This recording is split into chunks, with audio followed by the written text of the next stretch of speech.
Okay, welcome to episode 1 of, I don't know what I'm going to call it yet. I don't know what I'm going to do really with it yet. I just know that we're going to have some episodes and we're going to have some fun along the way. My name's Brian.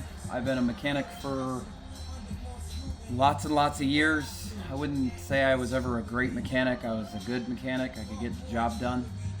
I'll be the first to tell you that. But I have diesel background. I have automotive background. I drove a race car for years and years and years. Yeah, that's pretty much it. I'm going to take you guys on this journey with me. I bought a couple 62 Lincoln Continentals. Quick backstory with them. First one I bought, I drove to Chicago, a couple hours away from me to get it, and got it home, and it was way further than what I wanted. I started pulling it apart, and I would have had to back half the whole entire car, roll cage the whole thing out. I didn't want to do that.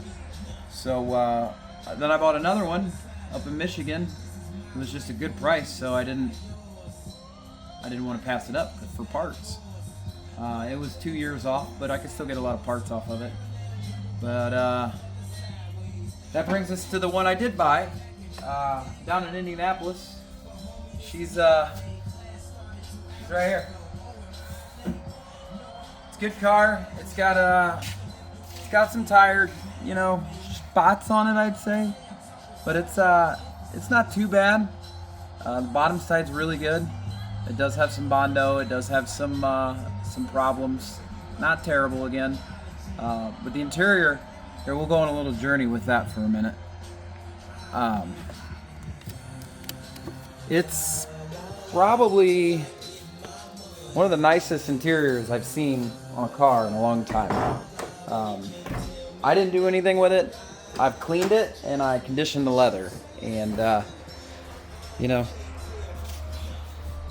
it turned out pretty good. It's a little dusty right now, but it actually is a really nice interior. And the reason everybody likes these cars?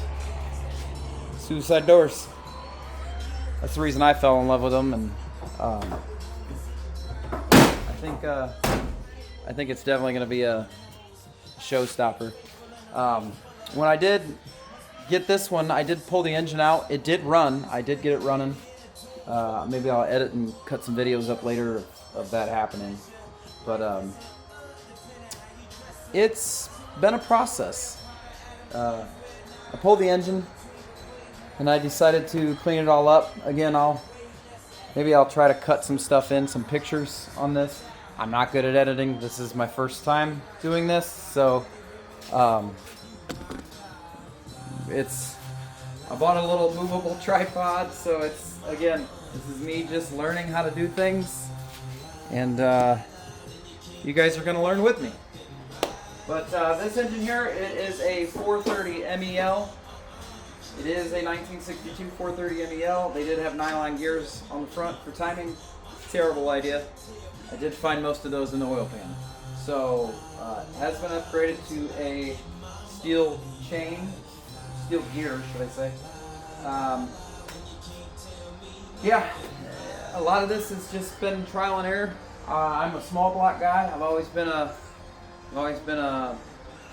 small block guy. I've rebuilt a couple old bodies, square bodies, excuse me. But this is my first attempt at a Ford, and I am ecstatic about it. It's been going really well. Haven't been too troubled with a lot of things. One good thing I did do is, having to rebuild a car, it kind of forces you to buy tools. So, and I'm a nerd for tools. I love new tools, new things. So I got a new air compressor. Talked the wife into that one. That one was fun. I did get a new oven. Like an oven. Because I bought a powder coating gun off Eastwood and a little cabinet sandblaster off Facebook Marketplace.